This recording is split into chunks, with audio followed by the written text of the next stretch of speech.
بسم الله الرحمن الرحيم، والصلاة والسلام على خاتم الأنبياء والمرسلين السيد الأمين العام، السادة الأمناء العامون السابقون، والإخوة والأخوات أعضاء المكتب السياسي، الإخوة والأخوات البرلمانيين، الإخوة والأخوات المناضلين، الحضور الكريم. أنا سعيد باش نكون معكم في هذه الليلة المباركة، وسعيد أنني نساهم في هذا اللقاء هذا اللي الموضوع ديالو مهم بزاف. لأن هذا الموضوع هذا علاش مهم؟ لأنه هو المستقبل ديالنا. إلا ما كناش قادرين نجاوبوا على هذه الأسئلة اللي هي مطروحة، اللي مرتبطة بالتحولات ديال المجتمع ديالنا، ما يمكن لناش نمشيو بعيد. أنا أولا سعيد لأن ملي كنشوف الحضور ديالكم، هذا مؤشر على أن المغرب والحمد لله بخير. المستقبل ديال المغرب ما يمكنش يتبنى بلا الشباب ديالو وبلا النساء ديالو. المستقبل هو الشباب والنساء، ولكن لما كنقولوا المستقبل هو الشباب والنساء، ماشي انه يكون فقط شعار، لان كنلاحظوا بانه الكثير من سرقوا الامال ديال هذا البلد، والكثير من كيف تفضلت خديجه باعوا الاوهام، والكثير من يركبون اليوم على هاد الفئات ديال الشباب وديال النساء، وهما في الاصل بعيدون كل البعد عن هاد المعطى اللي هو اساسي، ان المغرب اليوم والمغرب غدا لا يمكن ان يبنى الا من خلال طاقات الشباب والنساء. احنا كمجتمع مغربي اليوم ما خصناش نكونوا قاسيين مع انفسنا، لاننا مجتمع كسائر المجتمعات اللي كيعرفها العالم. هذه المجتمعات اليوم كلها كتعيش واحد الحاله ديال الازمات، كتعيش واحد التحولات، لان كاين ازمات اقتصاديه، كاين ازمات اجتماعيه، كاين ازمات سياسيه، وكاين واحد عدد كبير ديال الازمات اللي كتخلي المجتمعات كامله في العالم كتعرف اليوم واحد الحاله ديال القلق. ولكن إلا بغينا نتكلموا على المغرب وعلى التحولات اللي تعرفها المغرب، اكيد بان الاخوان تكلموا على التحول الديموغرافي، والتحول الديموغرافي هو اساسي، لان فقط إلا رجعنا مع بدايه الاستقلال ديال المغرب، في نهايه الخمسينيات، كان عدد ديال المغاربه هو 8 ديال المليون. اليوم كنشوفوا بانه عدد المغاربه اللي تزادوا من بعد الاستقلال هو 3 ديال المرات او 4 ديال المرات العدد ديال السكان اللي كان. اذا هذا واحد المؤشر اللي تيخلينا اليوم تنقولوا بانه احنا ماشي من حقنا كشعب اننا نعيشوا في حاله ديال الازمه، ماشي من حقنا كشعب اننا نعيشوا في واحد الحاله ديال القلق. علاش؟ اولا حنا كنعيشوا في هذا البلد هذا السعيد كمغاربه، وكنعيشوا في ظل واحد النظام سياسي في هذا البلد اللي يكفينا فخرا، لانه من لا ذاكره له لا مستقبل له. الشعب اللي ما عندوش تاريخ، والشعب اللي ما عندوش ماضي، والشعب اللي ما عندوش ذاكره، ما يمكنش يكون عنده مستقبل. ونحن شعب له ماضي وله تاريخ وله ذاكره، واذا ما استحضرناش هذه الذاكره هذه اليوم ما يمكن لناش نواجهوا المستقبل. فقط اللي يمكن لي في هذا الجانب هذا القلق اللي كتعيشوه، وكتلاحظوا بانه العديد بعض الدول كتعرف بعض المشاكل من انواع مختلفه.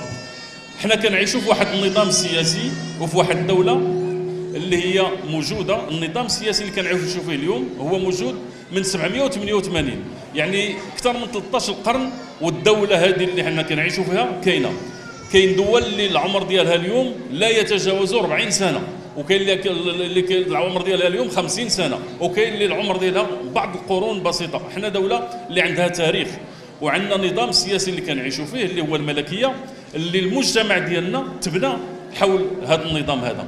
وبالتالي هذه هي نقطة القوة ديالنا، ونقطة القوة ديالنا أننا واحد المجتمع اللي تبنى بحكم، لأن إذا كان التاريخ عنده منطق ديالو، الجغرافيا حتى هي عندها منطق ديالها. والتواجد ديال المغرب في هذا المكان الجغرافي عنده واحد الاثار على العقليه ديالنا، على الثقافه ديالنا، على طريقه التفكير ديالنا، على مختلف التحولات اللي عرفها المجتمع. اكيد بانه اليوم كاين واحد التحول ديموغرافي كبير، اكيد بانه كاين واحد التحول ثقافي، كاين واحد التحول فكري، ولكن كاين واحد كذلك ازمات اللي كنعرفوها. هاد الفئات اليوم، لان ملي كنتكلموا على الازمه كنتكلموا على اشكاليه مرتبطه بالتواصل. اليوم كيفاش يمكن لنا نتواصلوا بيناتنا، كيفاش يمكن لنا يعني اننا بيناتنا يكون واحد التواصل. لما كنتكلموا على الشباب ولا كنتكلموا على النساء، لان الشباب اليوم كيف يمكننا نتواصلوا معهم باللغه اللي هما كيتواصلوا بها وفي الفضاءات اللي هما فيها. الاشكال اللي مطروح اليوم واللي كنشوفوه في هذه المنطقه هذه كامله اللي احنا فيها، هو ان دول هذه المنطقه وشعوب هذه المنطقه هذه كتعيش واحد الحاله ديال القلق، في واحد الحاله ديال الاضطراب. ولاحظتوا هاد العشر سنين اللي دازت يعني داك الشيء اللي وقع في واحد العدد من الدول، ولاحظتوا في هذه الفتره الاخيره يعني بانه جا الدور الثاني على دول اخرى، وقد لا ينتهي الامر، قد لا ينتهي الامر. هذا علاش اليوم كيفاش يمكن لنا في ظل هذه التحولات اللي تنعيشوها. ومره اخرى انا كنأكد بانه هذه التحولات اللي تعرفها المجتمع ديالنا هي عاديه، لان اولا كاين واحد التسارع ديال الاحداث، كاين واحد التسارع ديال التاريخ، كاين واحد العوده ديال الماضي، كاين واحد يعني واحد الاختلافات كبيره اللي وقع. كيفاش يمكن لنا نستمروا في الحفاظ على الانسجام ديال المجتمع ديالنا وعلى القيم المشتركه اللي تبنى عليها المجتمع ديالنا. يمكن نشوفوا اليوم بانه عندنا جوج ديال المشاكل الاساسيه، وحده مرتبطه بالاسره. من قبل يعني الاشكال الاساسي اللي كان محسوم هو ديال التربيه. فالتربيه كنميزوها على التعليم. اذا كانت المدرسه كتعطي التعليم، الاسره والمجتمع هو اللي يعني كيعطي التربيه. وبالتالي الاسره ديالنا ملي تحولت لهذا النوع ديالها الجديد، يعني مساله التربيه يمكن انها اصبحت يعني كتعيش واحد الحاله اللي كتستدعي منا اعاده النظر، لانه الكثير من الناس اليوم عندهم مشاكل في هذا الجانب. كيفاش يمكن لنا، والسيد الامين العام تطرق الفئات داخل المجتمع ديالنا اللي يعني هي في واحد الوضعيه ديال التشبيك وواحد الوضعيه ديال التواصل مع جهات اخرى. الولاء ديالنا ما يمكن ليه يكون وما خاصو يكون الا للوطن، والوطن اولا، والوطن ثانيا، والوطن دائما، ثم المصلحه التي ينبغي أن نحافظ عليها هي مصلحة المغرب أولا، ومصلحة المغرب ثانيا، ومصلحة المغرب دائما. أكيد بأنه في هذه التحولات اللي كاينة حنا كنعرفوا اليوم بأنه كنشوفوا شنو كيحدث يعني عند الجيران ديالنا، كنشوفوا اشنا هو اللي وقع يعني في المحيط ديالنا. كاين واحد التهديدات كبيرة، كنتحدثوا على التهديدات الامنيه بالاساس يعني الارهاب، كنتحدثوا على التنظيمات يعني الارهابيه اللي نشطات وكتنشط بواحد الشكل كبير، وكيفاش انها كتهدد الامن والسلامه ديال المجتمعات بما فيها الامن ديالنا. كنشوفوا اليوم كيفاش انه الامن الروحي، الدين يعني ما عمره ما كان يعني رهينه لفئه، او الدين لله والدين كذلك يعني للجميع ماشي لفئه ما. استغلال الدين في السياسة هذا يعني ربما يعتبر يعني جرم تاريخي لا يغتفر، لأن يعني هذه الوضعية هذه خلقت إلى حد الآن للأسف الشديد أوضاع في هذه المنطقة هذه حنا كنشوفوا النتائج ديالها. إذن الاشكاليات اللي مرتبطه، وهذا علاش اليوم حنا يعني مسؤولين على تحصين المجتمع ديالنا، تحصين الامن الروحي للمجتمع ديالنا، تحصين الامن يعني الغذائي ديالو، الامن بشكل عام، لان المنطقه كامله اللي كنعيشوا فيها كتعرف مشاكل اللي مرتبطه بالمخدرات في المنطقه، مشاكل مرتبطه بتهريب الاسلحه، مشاكل مرتبطه بالتنظيمات الارهابيه والاجراميه، عدد كبير من المشاكل. فإلا بغينا نبنيو المستقبل ديالنا ونحسنوا المستقبل ديالنا، علينا ان نسير جميعا بثقه في المستقبل، بثقه في بلادنا، وبثقه في انفسنا، لاننا كمغاربه لا يحق لنا ان نشك في انفسنا وفي ذواتنا.